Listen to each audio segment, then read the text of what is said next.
Boa noite, meus filhos, que Deus os abençoe com muita luz. Estamos aqui reunidos para fazer a lição de hoje, livro de Allan Kardec, a Gênesis, capítulo 15, aparições de Jesus depois de sua morte, itens 56 a 63. Vamos na lição de hoje. A aparição de Jesus após sua morte, 56. Mas Maria Madalena se conservou fora, perto do sepulcro, a derramar lágrimas, estando a chorar, como se abaixasse para olhar dentro do sepulcro. Viu 2 anjos vestidos de branco, assentados no lugar onde estivera o corpo de Jesus, com a cabeceira e o do outro lado dos pés. Disseram-lhe eles: Mulher, por que choras?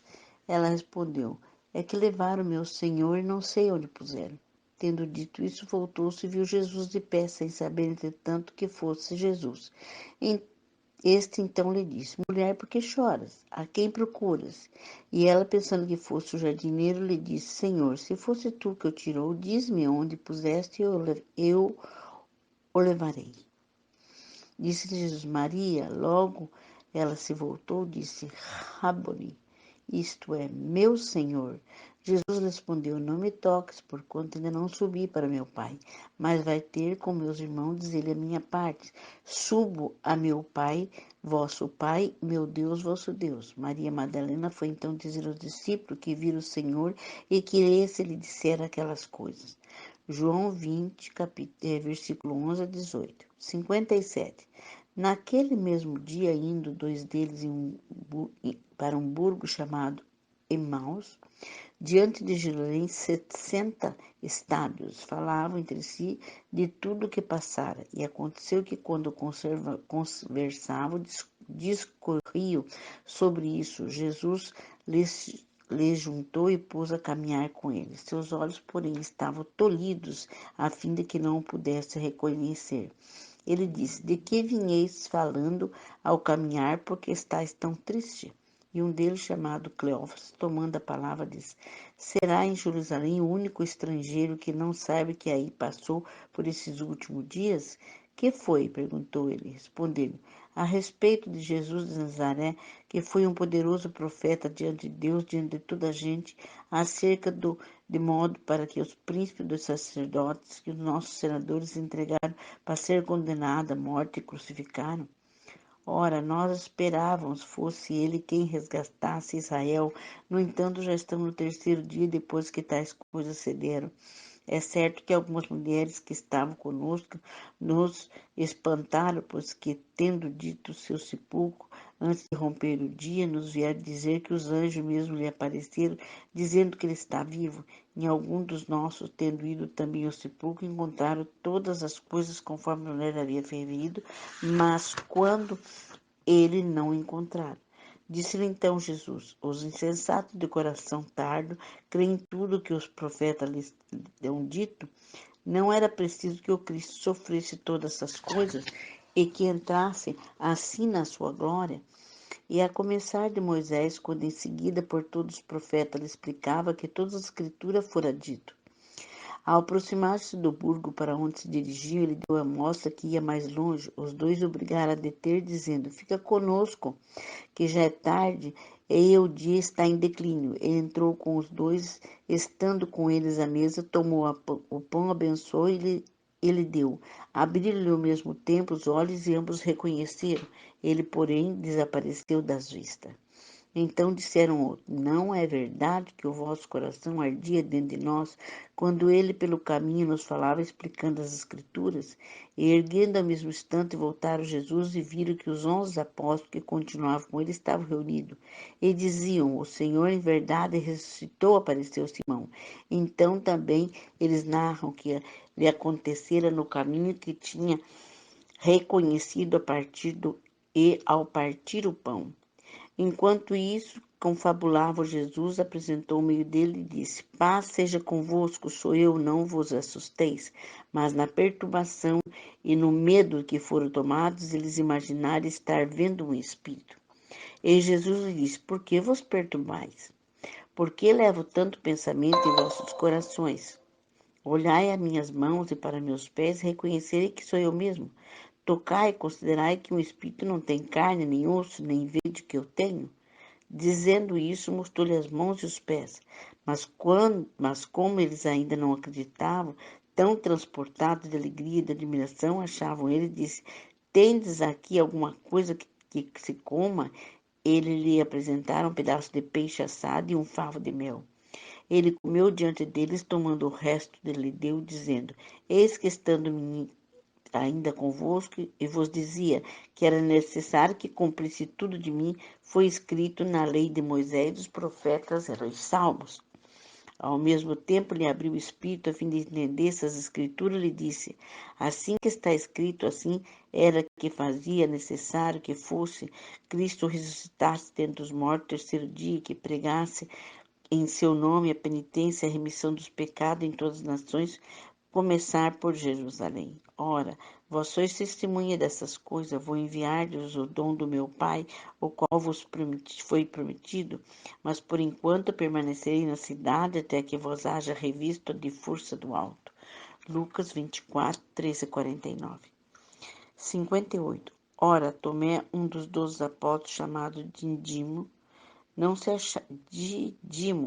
se achava com eles quando veio Jesus. Os outros discípulos então lhe disseram: Vimos, Senhor. Ele, porém, lhe disse: Sei que se eu não vier nas suas mãos as marcas do cravo que atravessaram e não puser o dedo no buraco feito pelos cravos, minha mão não rasgam, no rasgão do seu lado, não acreditei absolutamente. 8 dias depois, estando ainda o discípulo no mesmo lugar, e com ele Tomé, Jesus se apresentou, achando-se fechadas as portas, colocando-se no meio dele, dizendo: A paz seja convosco. Disse em seguida Tomé: Põe aqui teu dedo e olha minha mão. Estende também tua mão e mete-a no meu lado. Não sejais incrédulo, mas fiel. Tomé lhe respondeu: Meu Senhor, meu Deus. Jesus lhe disse: Tu crês? Tomé, tu creste? Tomé, porque vieste de todos os que creem sem ver? João 20, versículo 24, 29. Jesus também mostrou depois seus discípulos à margem do mar de Tiberidade, mostrando dessa forma Simão, Pedro e Tomé, chamando Dídimo, Natanael, que era de Canaã, e Galileia, os filhos de Zebedeu, e 2 outros de seus discípulos estavam junto. Disse-lhe Simão Pedro: Vou pescar. Os outros disseram: também nós vamos contigo. Foram e entraram numa barca, mas aquela noite não apanharam. Ao amanhecer, Jesus apareceu à margem sem que seus discípulos reconhecessem que era ele. E disse-lhe então: Filhos, nada tendes que se coma? Responderam: Não, disse-lhe: Lançai a rede ao lado direito da barca e achareis. Eles lançaram, logo quase não puderam retirar, de tão carregado estava de peixe. Então o discípulo a quem Jesus amava disse a Pedro: É o Senhor, Simão Pedro. Ao vir que era o Senhor, vestiu-se, pois que estava nu, e se atirou no mar. Os outros discípulos vieram com a barca, e como não distante, a praia, mais de 200 covados, puxaram daí a rede cheia de peixe. 60. Depois disso, ele conduziu para a Betânia, tendo levantado as mãos e abençoou, tendo abençoado, se separou dele e foi arrebatado no céu. Quanto a eles, depois de terem adorado, voltaram para Jerusalém cheios de alegria. Estavam constantemente no templo, louvando e bendizendo a Deus. Amém. Lucas 24, versículos 50 a 53. Todos os evangelistas narram as aparições de Jesus após sua morte, com circunstanciado pormenores que não permite que duvide da realidade do fato. Ela, aliás, explica perfeitamente pelas leis fluídicas e pela propriedade do perispírito e nada de anômalo. Apresentam na face dos fenômenos o mesmo gênero, custa história antiga contemporânea. Oferece numerosos exemplos sem faltar sequer a tangibilidade. Se notarmos as consequências que deram as diversas aparições, nele reconhecemos que tais ocasiões todos os caracteres de um ser fluídico. Parece inopinadamente que dos mesmos modos desaparece, uns vêm, outros não, sob aparência que não se tornam reconhecíveis, nem sequer seus discípulos mostram em recintos fechados. Onde um corpo carnal não poderia penetrar sua própria linguagem, carece de vivacidade da de um ser corpóreo. Fala em tom breve e sentencioso, peculiar aos espíritos que se manifestam daquela maneira. Toda sua atitude, numa palavra, denota alguma coisa, não é do mundo terreno. Sua presença causa simultaneamente surpresa, medo ao levá-lo aos seus discípulos, e não eles falam como a mesma liberdade de antes sente que já não é um homem. Jesus, portanto, se mostrou com o corpo perispíritico, que explica que só tenha sido visto pelo que eles quis que vissem. Se estivesse com o seu corpo carnal, todos veriam como estaria vivo, ignorando causas originárias do fenômeno das aparições. Seus discípulos se apercebiam dessa particularidade, que provavelmente não dava atenção, desde que viram o Senhor e o tocavam. Havia de achar que aquele era seu corpo ressuscitado.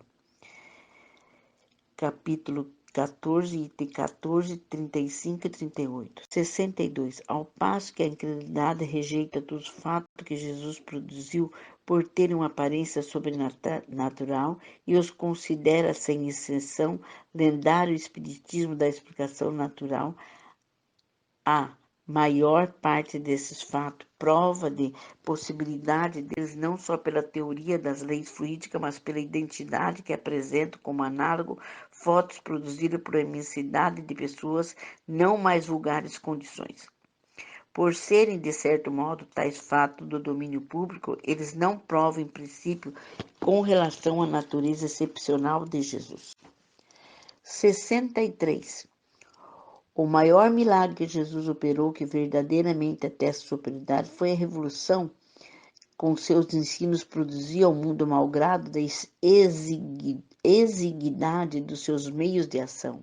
Com efeito, Jesus obscuro, pobre, nascido da mais humilde condição, no seio de um povo pequenino, quase ignorado, sem prepotência política, artística ou literária, apenas durante 3 anos, prega sua doutrina em todo esse curto espaço de tempo desatendido, perseguido pelos concidadãos, vê obrigado a fugir para não ser lapidado,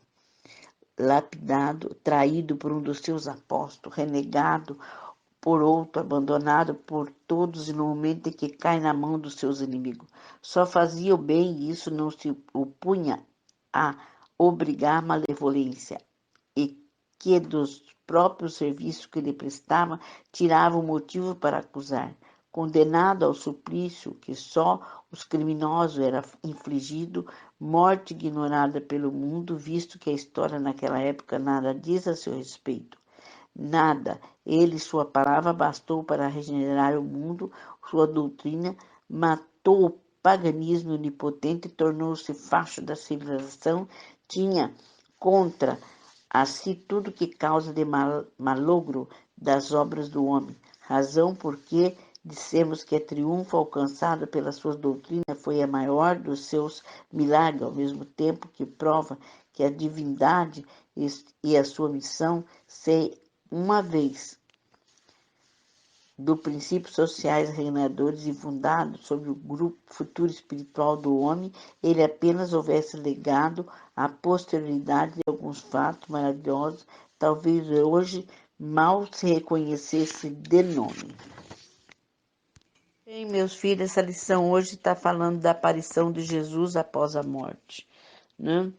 Que uns pensaram que seria a ressurreição, mas ali era um corpo fluídico que nós falamos, que ele se apresentou, e o nosso corpo fluídico pensa que é a mesma pessoa, porque é o mesmo, tem os mesmos traços, as mesmas cores, só que vocês viram que ele falou que não era para Maria Madalena tocar nele, nós não podemos tocar no Espírito, que o Espírito desaparece. Então, mas muitos deles acharam que Jesus tinha ressuscitado. Na verdade, era o corpo fluídico dele que estava aparecendo. Então, estamos falando hoje da passagem da morte de Jesus. É a lição de hoje. Que Deus vos abençoe com muita luz. Nesse momento, eu peço a Jesus que fluidifique as vossas águas, colocando o remédio necessário, os anticorpos necessários, que vocês sejam energizados e colocando a vacina em nome de Deus, para que vocês sejam protegidos em nome de Jesus, para que esse vírus não os ataque, nem a vocês, nem a seus familiares. Peço nesse momento a Jesus fazer a visita necessária em todos os hospitais para que haja cura em teu nome, de acordo com o merecimento de cada um, mas que tudo seja feito à tua vontade, meu Pai. Também vos peço nesse momento que seja protegido todos os médicos, enfermeiros, todos os técnicos, todos os atendentes, que sejam todos protegidos no teu amor, na tua misericórdia, que eles sejam revigorados, possam os médicos que estão de frente dessa pandemia, que eles sejam protegidos na tua luz e no teu amor. Também vos peço, Senhor, por todos os irmãozinhos que já partiram, que sejam levados para as escolas espirituais, para os hospitais. Como peço também que o teu semblante, a tua face esteja sobre todos esses médicos, em nome de Deus, para que aos nossos irmãozinhos partirem sintam a tua presença. Como peço também para o grupo Dona Luz, que seja protegido na tua luz, na tua misericórdia, que seja imunizado e que sejam protegidos para que esse vírus não os ataque. Também vos peço para o grupo Dona Luz, para nos soltar no universo, no planeta Terra, nos soltar no universo e vamos circular o planeta Terra e vamos desejar muita luz, muita luz, muita luz para que ele seja libertado de todas as forças negativas, tanto o planeta Terra como a humanidade. Pai nosso que estais no céu, santificado seja o vosso nome, venha a nós o vosso reino, seja feita a vossa vontade, assim na terra como no céu.